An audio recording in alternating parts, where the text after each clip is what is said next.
Students, तो आज की हमारी वीडियो में हम पढ़ेंगे क्लास 8 के एक्सरसाइज 3.1 में कुछ क्वेश्चंस के बारे में। जैसा कि मेरी पिछली वीडियो में आपने क्वाड्रिलेटर्स जो इसी यूनिट की एक्सरसाइज है, यूनिट की डेफिनेशंस में स्टार्टिंग में मैंने आपको बताया था, इंट्रोडक्शन दी थी क्वाड्रिलेटर्स और उसके टाइप्स के होते हैं। आज हम पढ़ेंगे इसकी एक्सरसाइज के बारे में। इससे पहले कि मैं वीडियो शुरू करूं, आपसे एक रिक्वेस्ट है कि प्लीज़ मेरे चैनल को सब्सक्राइब कर दीजिए और ये वीडियो को लाइक और शेयर भी करिए, ताकि और बेल आइकन को प्रेस करिए ताकि आने वाली वीडियोस भी आप तक पहुंच सके। तो अब मैं वीडियो की बात करता हूं, क्वेश्चंस की बात करता हूं। तो जैसा कि आपने देखा, ये हमारे पास क्वेश्चन है, what is a regular polygon. Regular polygon क्या होती है, पहले हम इसको डिफाइन करेंगे, what is a regular polygon.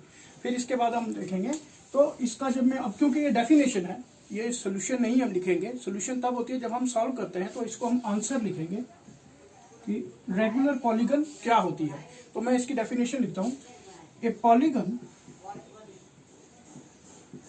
polygon which is both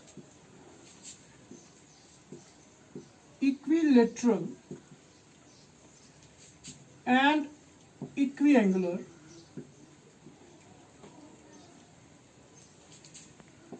is called as regular polygon।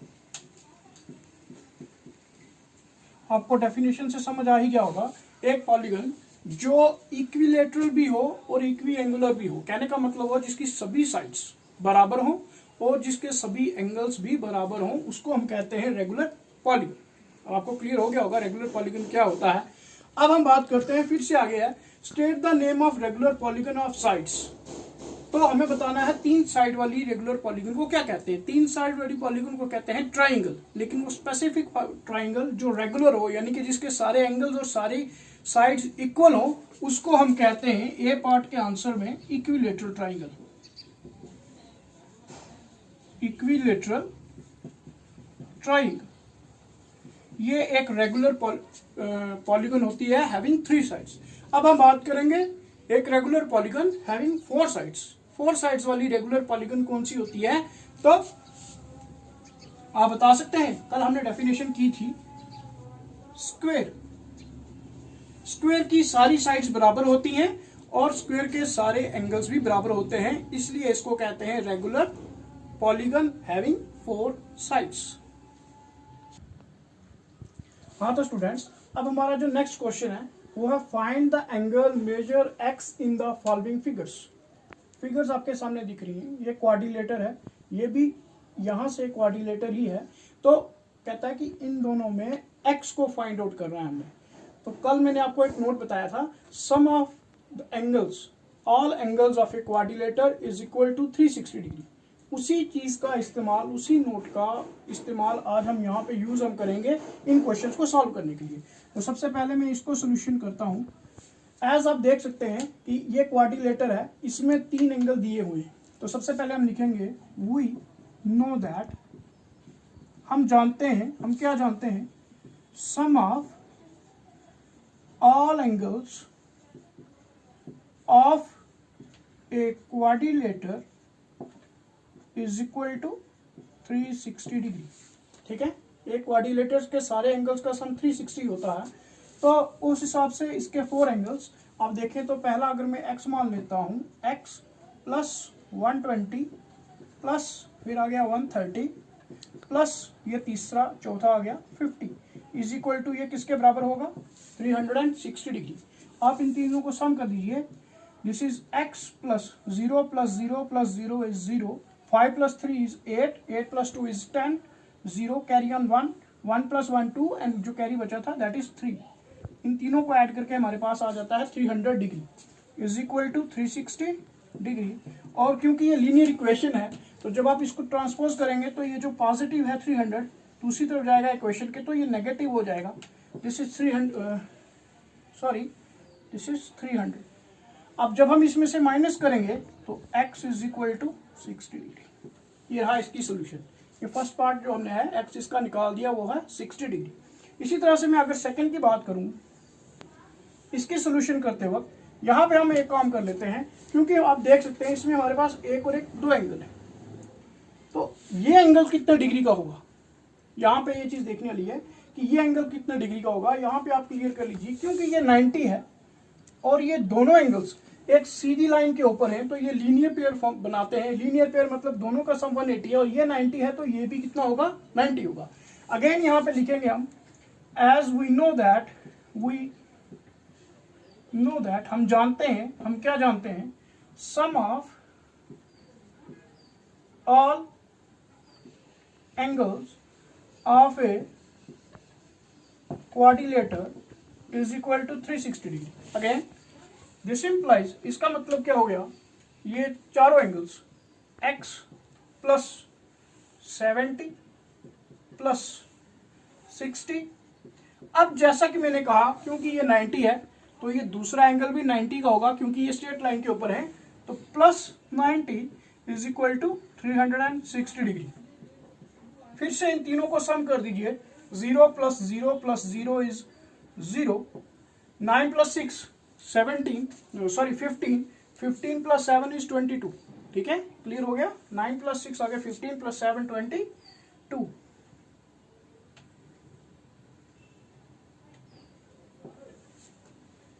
ठीक है, इज इक्वल टू 360 डिग्री। अब आगे फिर से, क्योंकि ये लीनियर इक्वेशन है, तो जो इस तरफ पॉजिटिव है वो उस तरफ जाएगा तो नेगेटिव हो जाएगा -220 डिग्री। जब आप इसको माइनस करेंगे, 0 में से 0 गए 0, 6 में से 2 गए तो 4, 3 में से 2 गए तो 140 डिग्री। ठीक है, ये रहे पहले दो पार्ट्स, नेक्स्ट क्वेश्चन के पहले दो पार्ट्स। आगे के दो पार्ट्स भी हम करेंगे। हाँ तो स्टूडेंट्स, अब हमारा ये थर्ड पार्ट है। इसमें आप देख सकते हैं फिगर में, हमें ये क्वाड्रिलेटर एक दी गई है, इसमें दो एंगल है, ये x और x, ये आपस में इक्वल दिए हैं इसने, और ये एंगल दिया हुआ 30 डिग्री का। कहने का मतलब ये हमें ये x निकालना है, ये दोनों एंगल निकालना है, लेकिन उसके लिए ये क्वाड्रिलेटर नहीं है, माफ कीजिएगा। 1 2 3, कितनी साइड है इसकी, 1 2 3 4 एंड 5, 5 साइडों वाली फिगर है। तो फिर इसमें हमें x निकालना है। ठीक है, उसके लिए हमारे पास दूसरा फॉर्मूला लगेगा, वो भी मैं आपको बताऊंगा, लेकिन उसके लिए पहले हम ये दो एंगल निकालेंगे। मान लीजिए इसका नाम y रख लेते हैं और इसका नाम z रख लेते हैं। ठीक है, इसका नाम हमने रख लिया y और इसका नाम z, क्योंकि हमें पहले ये x निकालने से पहले ये दोनों एंगल पता होने चाहिए। तो सबसे पहले मैं ये y निकालूंगा। तो हम सोल्यूशन जब इसकी लिखेंगे तो लिखेंगे as x plus y, sorry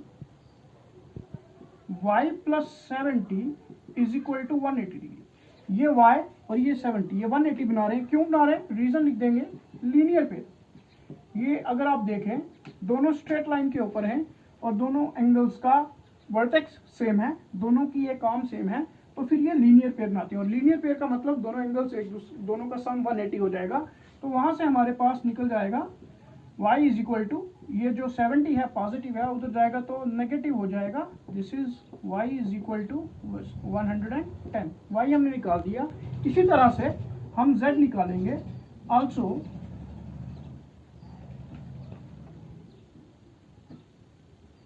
z is equal, z plus ये एंगल कितने का है, 60 इज इक्वल टू 180।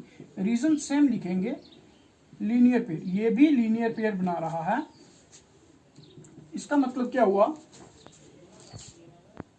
180 ये माइनस हो जाएगा। This implies z is equal to 180 में से 60 माइनस करेंगे तो 120। अब मेरे पास ये एंगल भी निकल गया और ये एंगल भी निकल गया। अब मुझे निकालना है x। अब यहाँ पे देखें, मैंने कहा क्योंकि ये पेंटागन है, इसकी 5 साइडें, 1 2 3 4 5, तो इसमें क्वाड्रिलेटर के एंगल्स का सम का फॉर्मूला नहीं लगेगा। उसके लिए मैं बताऊंगा आपको फॉर्मूला, याद रखिएगा। एज वी नो दैट, हम जानते हैं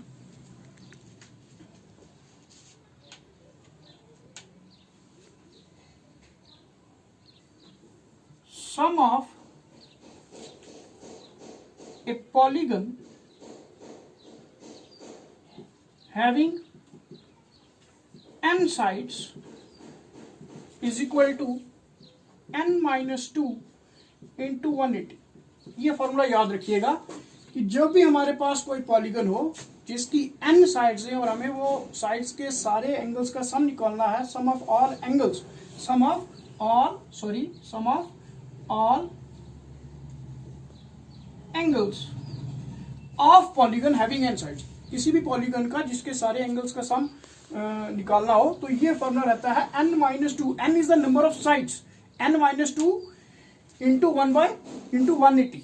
ठीक है, ये तो रहा फॉर्मूला। अब अगर हम यहां पे देखें तो इसके 5 एंगल्स हैं, वो कौन कौन से हैं, ये कौन कौन से एंगल्स हैं, एक आ गया x, दूसरा भी हमारा आ गया x, तीसरा हमने निकाला y, चौथा हमने निकाला z, और ये जो लास्ट एंगल इसने दिया हुआ है दैट इज 30 डिग्री। तो इन सब का सम किसके बराबर होगा, यहां पे फॉर्मूला लगाएंगे n यानी 5 -2 इंटू 180 डिग्री। आपको समझ आया होगा, पहले क्वाड्रिलेटर थी, जो इससे पहले हमने पार्ट्स किए उसमें क्वाड्रिलेटर थी, तो सिंपल हमें पता था कि क्वाड्रिलेटर के सारे एंगल्स का सम 360 होता है। अब यहाँ पे हम पेंटागन की बात करें तो यहाँ पे मैं आपको यह फॉर्मूला दिखा रहा हूँ कि कोई भी पॉलीगन हो जिसकी n साइड्स हो, उसका अगर आपको सम ऑफ ऑल एंगल्स निकालना हो तो ये फॉर्मूला रहता है n-2 इंटू 180। अब यहाँ पे क्योंकि ये पेंटागन है, इसकी साइड्स कितनी है, इसकी साइड्स है 5, तो यहाँ पे n की जगह 5 -2 इंटू 180। इस तरफ x और x हो जाएंगे 2x, क्योंकि ये हमें निकालना है। y हमने कितना निकाला, y हमने निकाला है 110, z कितना निकाला 120, इधर 5 में से 2 गए तो 3 इंटू 180, ये 2x को अभी नहीं छेड़ेंगे, 110 और 120 ये कितने हो जाएंगे, ठीक है 230 डिग्री।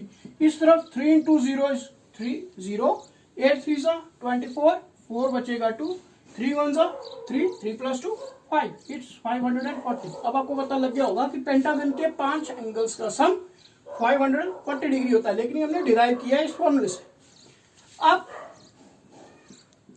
ये लीनियर इक्वेशन है, ट्रांसपोज करेंगे तो ये पॉजिटिव उस तरफ जाएगा तो नेगेटिव हो जाएगा, 540 - 230, this implies 2x is equal to 0, 4 में से 3 गए तो 1, 5 में से 2 गए तो 3, ठीक है, 0 में से 0 गए 0, 4 में से 3 गए 1, 5 में से 2 गए तो 3। अब हमारे पास बचता है ये 2x, लेकिन हमें वैल्यू निकालनी है x की, तो सिंपल आपको ये भी पता है, again this is a linear equation, ये 2 जो इस तरफ x के साथ मल्टीप्लाई हो रहा है हम दूसरी तरफ ले जाएंगे, या आप कह सकते हैं डिवाइडिंग बोथ साइड बाय 2, एक ही बात होती है, 310 डिवाइडेड बाय 2, ये डिग्री में आएगा।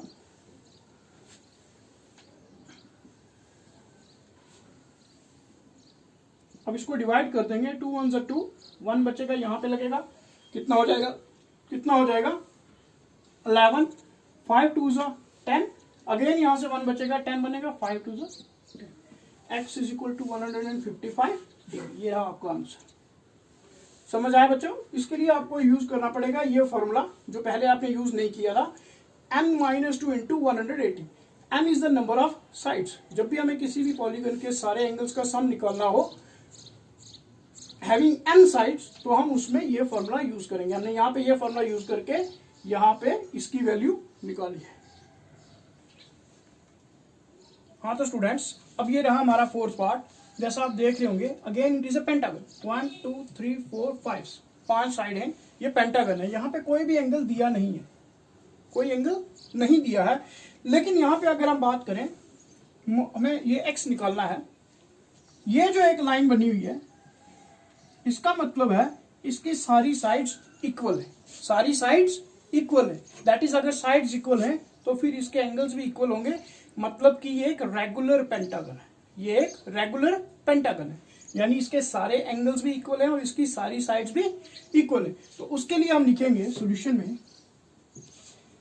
As all sides of given pentagon are equal, इसकी सारी साइड्स इक्वल हैं, this implies it is a regular pentagon, it is a regular pentagon. इसका मतलब ये हुआ ये एक रेगुलर पेंटागन है। दिस इंप्लाइज, इसका मतलब यही हुआ, इट ऑल एंगल्स